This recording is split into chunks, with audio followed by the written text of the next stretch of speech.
지금 페이지 234페이지에서의 동적 변형. 자, 우리가 동적 변형에 들어가기 전에 앞서서 일단 기억해야 될 내용이 있는데, 자, 뭐부터 먼저 알아야 되느냐? 우리가 화학 반응식에서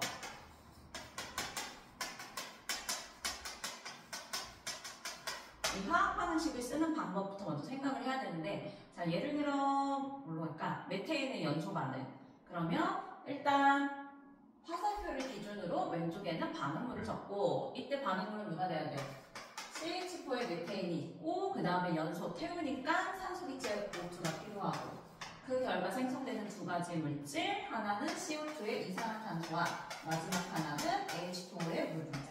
이 두 가지까지 같이 나와야 돼. 그럼 이 상태에서 반응 전후 원자의 종류와 개수를 맞춰야 되니까, 일단 지금 여기 반응 전에 탄소 하나, 반응 후에도 탄소 하나. 근데 반응 전에 수소가 4개 있으니까 반응 후에도 수소가 4개 만들기 위해서 앞에 개수 2를 붙여주면 되고요. 그렇게 하면 산소가 반응 후에 2개 있고 여기 2, 1 해서 2개 있으니까 총 4개. 따라서 반응 전에 산소도 4개를 만들어주려면 앞에 숫자 2를 적어서 자 4개로 만들어주면 돼요. 자, 이렇게 우리가 화살표를 중심으로 왼쪽에는 반응물을 적고, 그 다음에 오른쪽에는 생성물을 적어요. 이렇게 반응물이 생성물로 변하는 이런 반응을 화학 반응식에서 우리가 뭐라고 하느냐? 정반응이라고 해요. 자, 그 다음에 화살표가 가끔 거꾸로 가는 경우도 있어요. 얘는 아니긴 한데, 자, 이 실험에 대한 건 아니긴 한데, 예를 들어 다른 실험에서 화살표가 이렇게 거꾸로 가는 경우도 있어. 이렇게 화살표가 거꾸로 가는 건 생성물이 반응물로도 변할 수 있다라고 해서 우리는 이런 걸 역반응이라고 해요.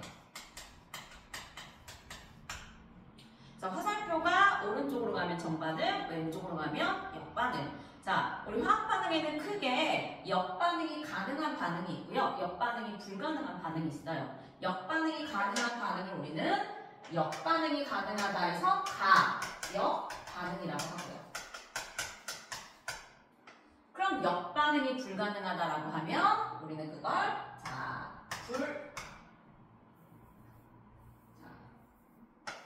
불가능하면 우리 그걸 비가역 반응이라고 해요.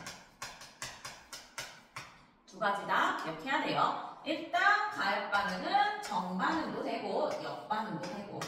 그래서 화살표를 표현할 때 두 가지를 다 표현해요. 그래서 역반응이 가능하다 이걸 얘기하는 거고, 자, 비가역 반응은 역반응이 안 돼. 그러니까 화살표가 정반응 하나밖에 안 돼요. 가끔 비가역 반응에서 역반응이 가능한 경우도 있어요. 근데 자, 비교해봤을 때 정반응은 엄청 많이 일어나는데 역반응은 조금밖에 안 일어나. 너무 잘 안 일어나. 그럼 우린 그것도 비가역 반응이라고 얘기를 하는 거예요. 자, 이렇게 가역 반응과 비가역 반응을 일단 알고 있는 상태에서 가역 반응의 예와 비가역 반응의 예도 알고 있어야 돼. 지금 여기 나와 있는 메테인의 연소 반응은 선생님이 여기 역반응 표시를 하긴 했지만, 자, 얘는 비가역 반응이에요. 역반응이 안 돼요. 왜? 얘는 연료 메테인을 태우는 반응이라 따라서 이산화탄소와 물이 생기고요. 빛에너지와 열에너지가 생겨요. 그럼 이산화탄소와 물, 얘네들을 합치면 메테인 기체를 만들 수 있냐? 아니야.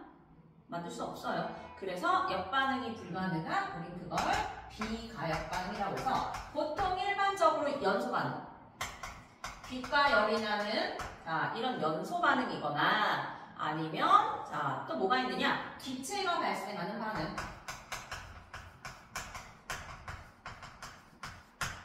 자, 이런 반응들은 비가역 반응의 가장 대표적인 거고요. 얘는 정반응밖에 안 돼요. 역반응이 일어나지 않아. 자, 그러면 또 자, 비가역 반응이 누가 있느냐? 우리가 배웠던 내용 중에 앙금 생성 반응. 예를 들어 질산은과 염화 나트륨을 서로 섞으면 염화은이라는 앙금이 생기는데, 그럼 그 앙금 염화은이랑 나머지 질산 나트륨을 넣으면 얘네가 다시 앙금이 분해가 돼서 그 결과 질산은하고 염화나트륨이 생기느냐? 잘 안 생겨요. 왜? 앙금이라는 것 자체가 분해가 잘 안 되는 애야. 양이온하고 음이온이 너무 단단하게 결합해서 만들어진 게 앙금이니까. 따라서 역반응이 잘 안 나와요. 그래서 그런 것도 우리가 비가역 반응이라고 하고요. 자, 예를 들어 또 뭐가 있느냐? HCl, 염산, 산성물질이랑 그 다음에 수산화나트륨. 자, 얘네들을 섞으면 무슨 일을 하냐? 산성도 아니고 염기성도 아니야. 왜? 둘이 섞으면 중화가 돼서 중성이 돼서 물이 생기기 때문에 우리 이런 걸 일종의 중화 반응이라고 하는데 이 중화 반응도 역시 비가역 반응 중에 하나예요. 자, 우리가 오늘 배우는 동적 평형은 가역 반응을 전제 조건으로 봐요.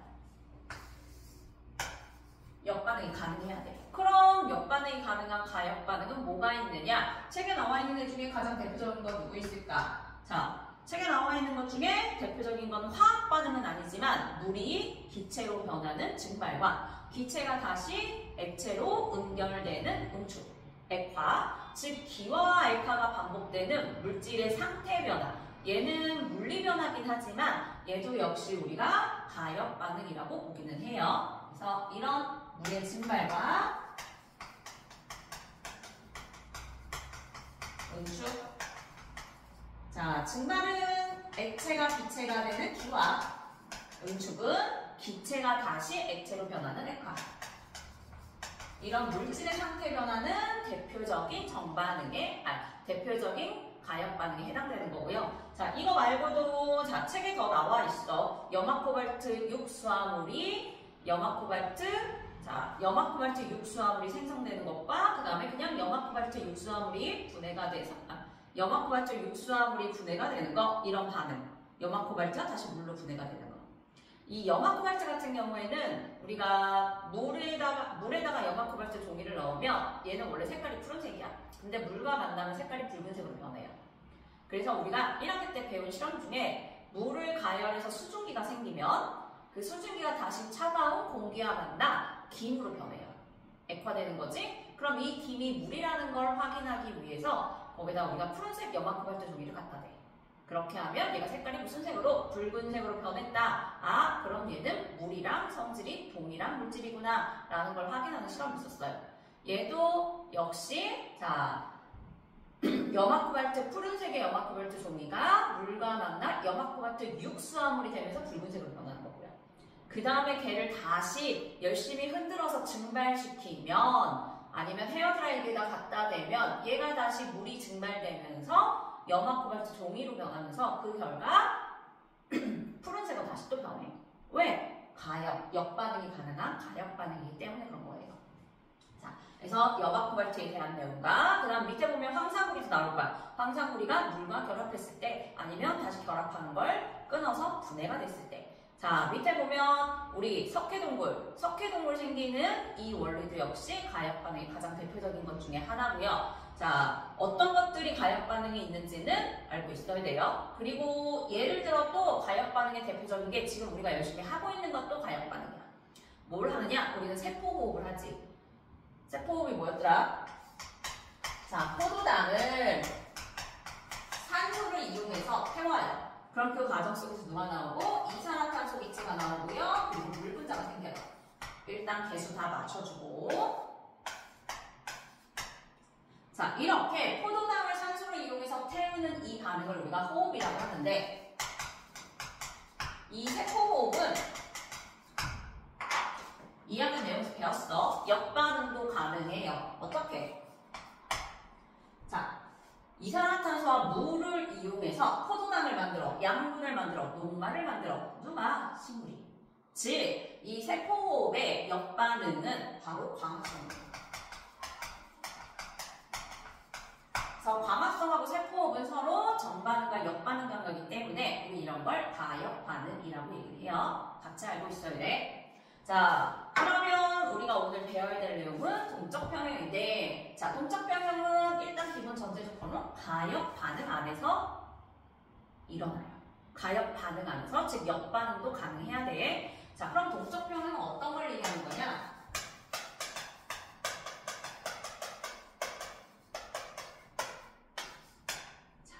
동적평형을 알 수 있는 가장 대표적인 게 물의 상평형이에요. 우리가 수조에 물을 담아놓고 시간이 지나면 이 물이 어떻게 돼? 전부 다 사라져요. 왜? 이 물 분자가 누구로? 물 분자 표면에 있는 물 분자들이 누구로? 수증기 기체로 이렇게 날아가니까. 증발되니까. 자, 물은 우리가 화학식으로 쓸 때 H2O라고 하고요. 액체예요. 자, 수증기도 역시 뭐라고 표현해요? 똑같이 H2O라고 표현을 해요. 근데 수증기는 기체고 물은 액체야. 이걸 표현하기 위해 뒤에다가 가로 열고 액체는 리퀴드에서 L로 표현하면 되고 수증기는 기체니까 G로 표현을 하면 돼요. 이렇게. 자, 그러면 물이 표면에서 액체가 기체로 변하는 현상, 기화되는 현상, 우린 이걸 증발이라고 하고.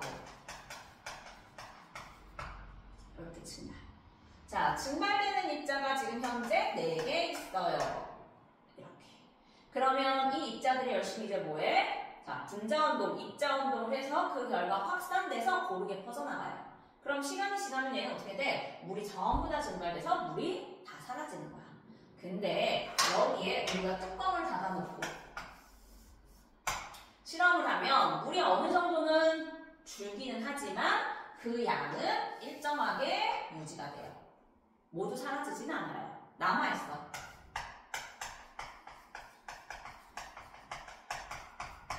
자, 왜 남아있느냐? 동적 평형이라는 거에 도달했기 때문에 남아있어요. 자, 처음에는 물 분자가 이렇게 수증기 기체로 기화돼요. 증발돼요. 근데 시간이 지나면 이 위에 수증기 기체가 많아져. 이렇게. 그럼 수증기 기체가 많아지면 무슨 일이 일어나냐? 이 수증기 기체들끼리 서로 부딪혀서 가지고 있는 에너지를 잃어버리고요. 다시 이 안으로 들어가요. 이걸 바로 우리는 뭐라 그래? 수증기 기체가 물 액체로 변했다, 액화되는 이런 현상이 일어나는데 그런 현상을 우리가 간단하게 응축이라고 해요. 자, 증발. 밀폐된 상태에서 온도가 일정하면 자, 시간에 따른 속도 그래프를 그릴 거예요. 온도가 일정하면 증발되는 속도는 계속 동일해요.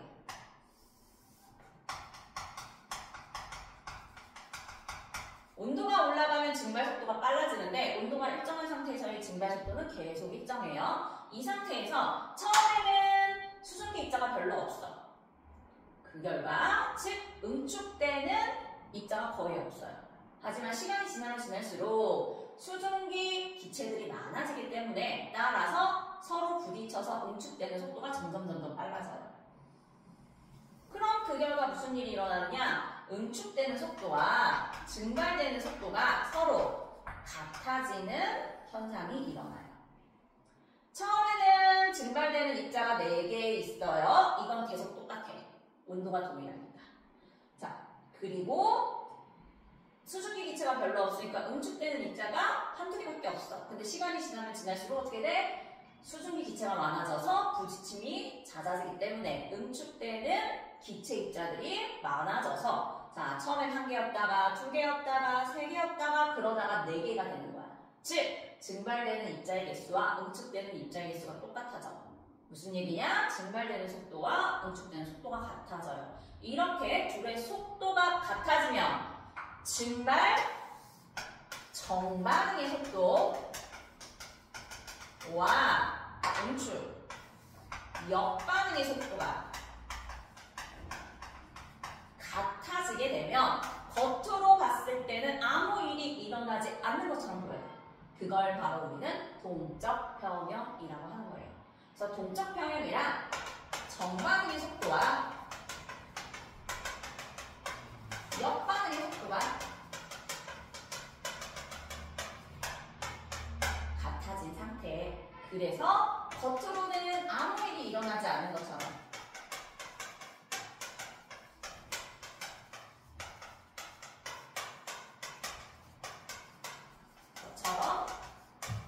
보이는 상태. 이걸 동적 평형이라고 하고요. 하지만 실제로는 열심히 뭐하고 있다? 증발되고 있고 응축되고 있다. 즉 반응은 일어나고 있어요.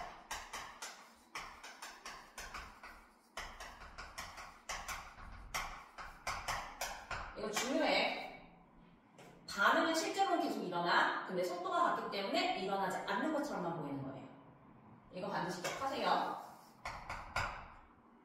자, 해서 만약 얘를 반응식으로 적으면 H2O의 물 분자가 액체가 누구로? H2O의 수증기 기체로 G로 변하는 거야. 이게 정반응, 오른쪽으로 가는 게 정반응이지 정반응 즉 증발되는 거야. 그럼 응축은 반대로 수증기 기체가 액체로 변하는 액화되는 이 현상, 이게 역반응 응축. 이 둘의 속도가 같아졌을 때 동적 평형에 도달했다. 자, 동적 평형에 도달했을 때 특징이 하나 있어요. 겉으로 아무 일이 일어나지 않는 것처럼 보여. 그 얘기 즉슨 뭐야? 이 안에 들어있는 반응물과 생성물의 농도는 일정하게 유지돼요. 아무 일이 안 일어나는 것처럼 보니까. 자, 그래서 농도는 일정하게 유지된다. 거기다 하나 더, 반응물만 놔둬도요. 동적 평형에 도달하면 반응물, 생성물을 둘 다 가지고 있고요. 생성물만 있어도요. 동적 평형에 도달하면 반응물, 생성물 둘 다 가지고 있어요. 즉 무슨 얘기냐? 동적 평형에 도달하면 반응물하고 생성물이 함께 존재하는 게 동적 평형에 도달했을 때야. 그래서 자, 동적 평형 중에서도 물질의 상태 변화에 의한 평형을 우리는 상평형이라고 하고요. 이런 상평형에 도달하면 이 물질은 최소 두 가지 이상이 함께 존재해요. 예를 들어 고체랑 액체가 같이 있거나 액체와 기체가 같이 있거나 아니면 자, 고체랑 기체가 같이 있거나 승화됐을 때 또는 고체, 액체, 기체 세 개가 다 같이 있을 수도 있어요. 근데 이 세 개가 모두 다 같이 존재하려면 온도하고 압력이 두 가지가 딱 맞아야 돼. 이런 걸 우리가 삼중점이라고 하는데 이런 상평형에 도달하면 자, 그 안에는 물질 상태가 최소 두 가지가 함께 존재한다. 라는 것까지 같이 알고 있어야 돼요. 얘는 상평형은 밀폐된 상태에서만 가능해요. 왜? 수증기가 기체가 만약 뚜껑이 열려있다면 수증기 기체가 확산돼서 날아가 버리니까 지들끼리 부딪혀서 에너지를 잃어버려 응축되는 게 잘 안 돼요. 그래서 반드시 밀폐된 상태에서 가능하다는 것까지 같이 기억해야 돼. 자, 이게 책에 있는 235페이지에 있는 내용이고요. 그 다음에 밑에 보면 동적 평형 중에 두 번째인 용해 평형이 나와요. 용해라는 단어 자체가 뭐야? 물에다가 용매에다가 용지를 집어넣어서 고르게 섞이는 현상, 이걸 우리는 용해라고 하지. 예를 들어 물에다가 설탕을 넣어서 녹이는 현상, 물과 설탕이 고르게 섞이는 현상이야. 자, 이 용해도 역시 우리가 동적 평형에 도달하기 때문에 겉으로 봤을 때는 아무 일이 일어나지 않는 것처럼 보여요. 하지만 실제로는 물에 설탕이 녹으면서 용해되면서 녹았던 설탕이 다시 나와요. 우리 이거 뭐라고 하지? 석출되기도 해요. 자, 그러면 일단 얘는 지우고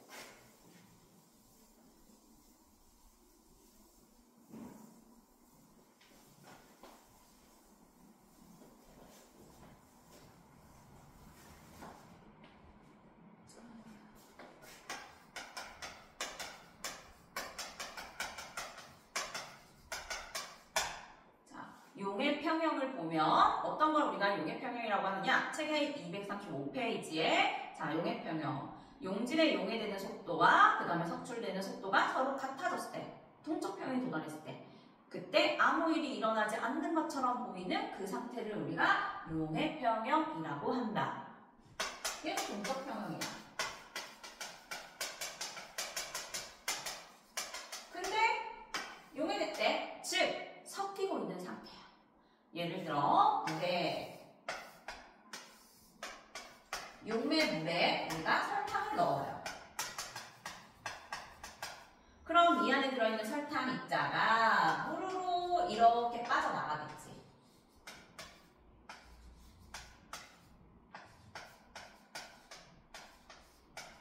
자, 용해되는 입자가 이렇게 5개가 있어요. 얘가 용해되고 있는 거야. 용해.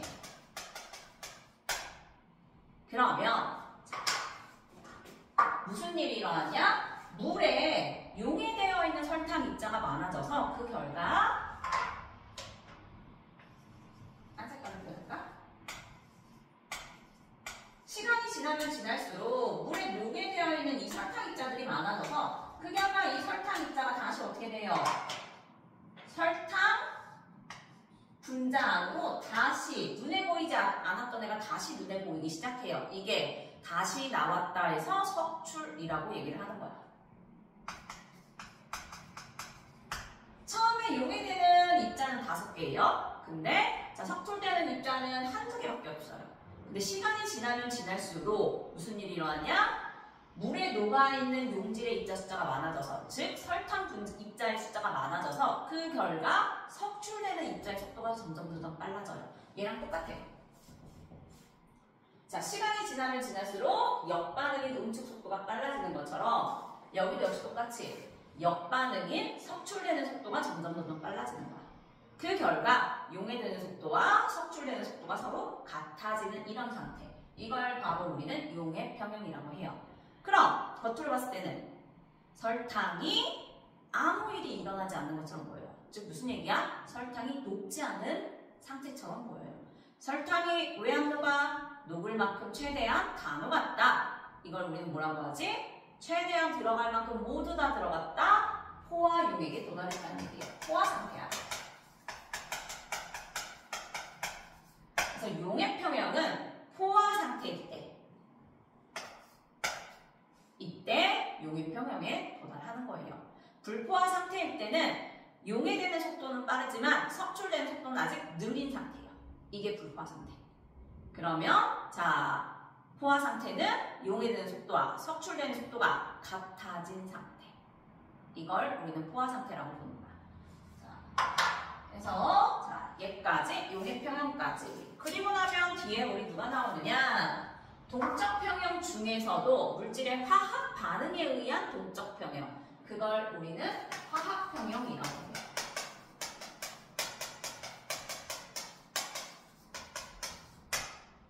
화학 평형. 자, 이 화학 평형도 동적 평형 중에 하나예요.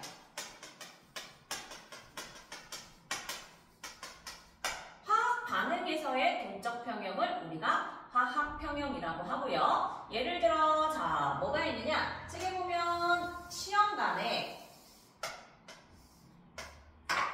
젓갈색의 기체를 놔둬요. 뚜껑 닫아놓고 젓갈색. 이 젓갈색의 기체는 누구냐? 자, 얘는 질소 하나에 산소 2개가 결합되어 있는, 약간 물 분자랑 비슷하게 생겼지? 자, 질소 하나에 이렇게 산소 2개가 결합되어 있는 얘를 우리는 뭐라고 하느냐? 질소 한호에 산소 2개가 결합되어 있는 이 기체를 뒤에서부터 읽어서 이산화질소라고 얘기를 해요. 얘는 기체가 특이하게 색깔을 가지고 있는 기체예요. 젓갈색. 우리 웬만한 기체는 색이 없어요. 근데 특이한 몇몇 개의 기체들만 색을 가지고 있는 거야. 자, 이렇게 시험관에 이산화질소 기체를 놔두면 시간이 지나면 얘가 어떻게 되느냐? 색깔이 점점 옅어져서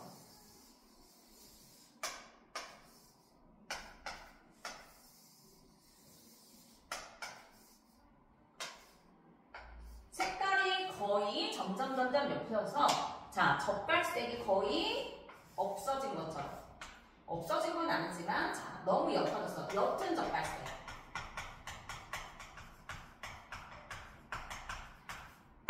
으로 이렇게 변해요. 자, 왜 변하느냐? 여기에 있는 이산화질소 기체 2분자가 결합해서 그 결과 4산화이질소라는 기체를 합성해요. 생성해요. 만들어요. 자, 정반응이야. 화살표 오른쪽 가니까 이게 합성하는 반응이야.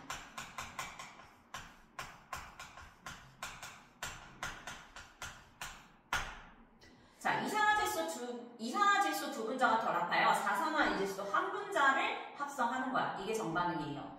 근데 특징은 뭐냐? 4산화이질소는요, 색깔이 없는 기체예요. 무색. 자, 여기에 있는 이산화질소 기체 2개가 결합하여 자, 4산화이질소를 이렇게 만드는 거야.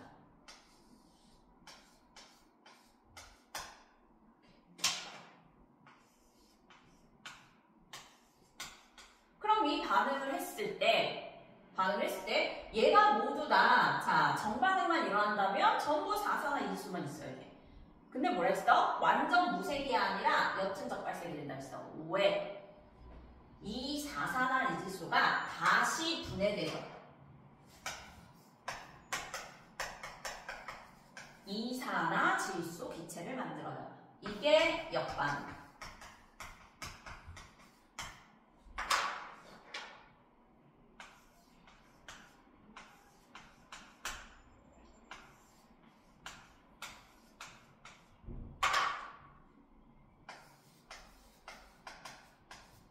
이렇게. 자, 즉 무슨 얘기야? 반응물만 나오도 그 결과 정반응과 역반응이 다 일어나서 동적 평형에 도달하며 화학 평형에 도달하며 이 안에는 반응물과 생성물이 함께 존재하는 이런 상태가 되는 거야. 이걸 바로 우리는 화학 평형이라고 하고요. 색깔의 변화가 더 이상 없다는 얘기는 동적 평형에 도달해서 겉으로 아무 반응이 일어나지 않는 것처럼 보여요. 하지만 실제로는 계속 뭐 하고 있는 거야? 정반응 합성도 하고 있고 역반응 분해도 계속 하고 있는 거야. 오케이? 자, 그리고 이런 동적 평형, 화학 평형에 도달했을 때 반응이 안 일어나는 것처럼 보이니까 이 안에는 반응물, 생성물도 함께 있고 농도도 더 이상 변하지 않는다. 그럼 이 안에 존재하는 자 4산화 이질소와 2산화 질소의 농도는 어떻게 되느냐라고 물어봤을 때 보통은 화학 반응식에 있는 이 개수를 가지고 2산화질소와 4산화이질소의 농도가 2대 1이다 라고 얘기하는 경우가 많은데 그건 아니에요. 틀려요. 지금 여기 보면 2산화질소는 4개 있는데 4산화이질소 하나밖에 없어요. 그치? 자, 얘네들의 농도는 2대 1은 아니에요. 그럼 여기 나와 있는 개수가 의미하는 건 뭐냐? 개수가 의미하는 건 평형에 도달했을 때 반응물하고 생성물의 농도를 얘기하는 게 아니라 얘네가 반응을 할 때 자, 2산화질소 2개의 농도가 줄어드는 대신에 4산화이질소 1개의 농도가 늘어난다. 즉, 반응하는 농도비를 의미하는 거예요. 무슨 얘기냐면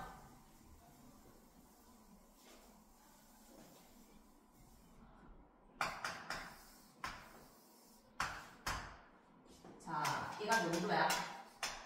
몰농도.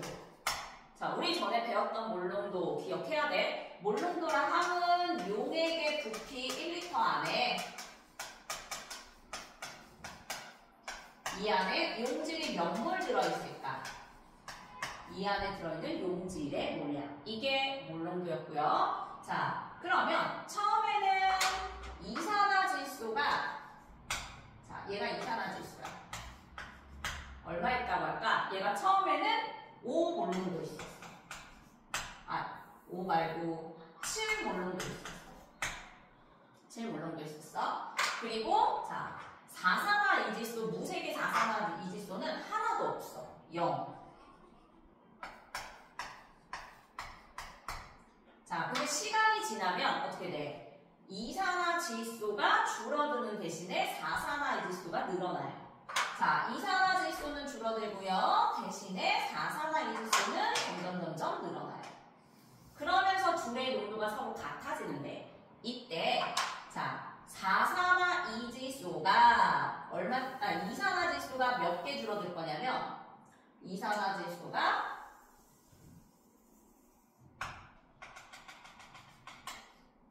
얼마나 올까 여기?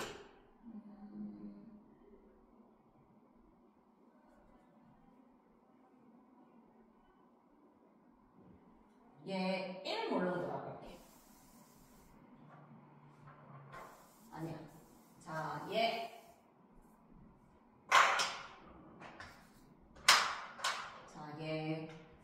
요만큼 줄었다 볼까? 자, 얘 5몰농도야. 그럼 감소한 양은 얼마? 감소한 양은 7에서 5가 됐으니까 2몰농도 감소한 거야.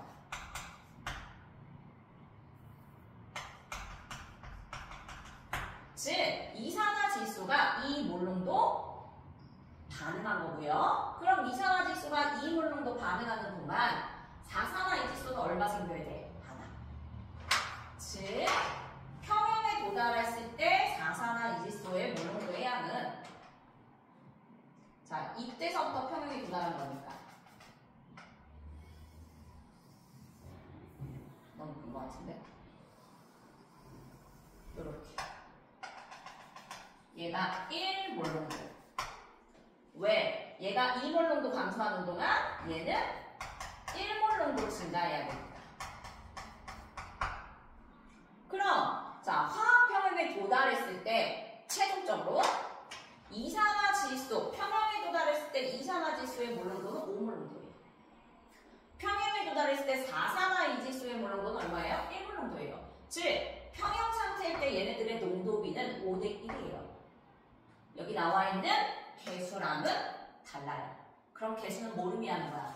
요 반응한 농도. 이 반응한 농도를 얘기하는 거예요.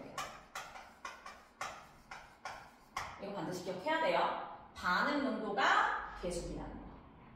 자, 해서 여기까지가 우리 동적 평형에 대한 내용이고, 그리고 237페이지에서 문제 거기 나와 있는 2번부터 먼저 1번부터 볼까? 자, 1번부터 보면 가역 반응과 비가역 반응에 대한 설명 OX 가로 1 정반응은 화학 반응식에서 오른쪽으로 진행되는 반응이다. 우리 이미 아는 내용이잖아. 이거 오른쪽으로 가는 거 정반응. 자, 그래서 O 자, 가로 2 가역 반응에서는 정반응만 일어난다. 역반응도 가능하다 해서 가역 X. 자, 가로 3 비가역 반응은 반응 조건에 따라 정반응과 역반응이 모두 일어날 수 있다. 비가역은 역반응이 가능하지 않다니까 X. 그래서 O, X, X. 자, 이번에 가역 반응, 비가역 반응 구분하세요. 가로 1, 메테인의 연소 반응. 연소는 전부 다 비가역이에요. 자, 가로 2, 마그네슘과 염산의 기체 발생 반응. 아까 얘기했지? 기체가 발생하면 비가역 반응이에요. 자, 가로 3, 석회동물 종유석 석순의 생성 반응, 가역 반응의 대표적인 거고. 자, 가로 4, 염산과 수산화트륨 수용액의 중화 반응, 중화 반응도 비가역 반응이야. 우리 중화 반응 결과 산성도 아니고 염기성도 아닌 중성이 되기 때문에. 따라서 그 중성이 다시 산성 염기성으로 변하지 않아요. 자, 그래서 비가역 반응. 마지막 황산구리 오수화물의 분해와 생성, 얘는 가역 반응. 분해도 되고 생성도 되잖아. 정반응, 역반응 다 가능하다. 자, 그 다음에 3번에 동적 평형에 도달한 건 어떤 거? 증발 속도와 그리고 응축 속도가 서로 같은 거. 증발 속도를 우리 누구로 보느냐면 거기 나와 있는 그림에서 표면에서 액체에서 기체로 변하는 입자, 즉 위로 올라가는 입자. 개수가 몇 개야? 가는 3개, 나도 3개. 왜? 증발 속도가 같다는 걸 표현한 거야. 그리고 응축 속도는 자, 기체에서 다시 액체로 들어가는 애들. 가에서는 들어가는 애가 하나밖에 없어요. 응축 속도가 느리다는 거고. 나에서는 들어가는 입자가 몇 개? 자, 증발되는 입자 3개, 들어가는 입자, 응축되는 입자도 똑같이 3개. 즉, 증발 속도와 응축 속도가 같다는 얘기예요. 그러니까 동적 평형에 도달한 건 나. 자, 그 다음 4번. 물이 담겨있는 비커에 설탕을 계속 넣으면 설탕이 녹다가 어느 순간부터 녹지 않고 가라앉는데. 왜? 자, 들어갈 만큼 최대한 다 들어갔다. 포화 상태에 도달했으니까. 포화 상태라는 얘기는 무슨 얘기였어? 용해되는 속도와 석출되는 속도가 서로 어떻다? 같다. 그래서 자, 서로 속도는 동일한 거예요. 그러면 진짜 이때는 설탕에 안 녹고 있는 거야? 녹지 않고 가라앉아 있지만 실제로는 설탕은 열심히 녹고 있어요. 근데 왜 가라앉는 거야? 자, 녹고 있는 만큼 다시 석출되고 있기 때문에 따라서 가라앉아서 녹지 않는 것처럼만 보이는 거야. 하지만 실제로는 계속 녹고 있어요. 자, 그 다음에 5번 화학평형. 가로 1, 생성물만 존재한다? 아니요. 평형에 도달하면 반응물 생성물 다 있어야 돼요. 그래서 X. 자, 가로 2, 반응이 일어나지 않는 상태다? 아니요. 일어나고 있지만 안 일어나는 것처럼만 보이는 거였어. 그래서 X. 자, 가로 3, 정반응의 속도와 역반응의 속도가 같다. 이게 동적 평형이니까. 5. 자, 가로 4, 반응물과 생성물의 농도가 일정하게 유지된다. 평형이 되면 더 이상 반응이 일어나지 않는 것처럼 보여요. 일어나지 않는 것처럼 보이니까 농도가 유지. 그래서 O. XXOO. 마지막 6번.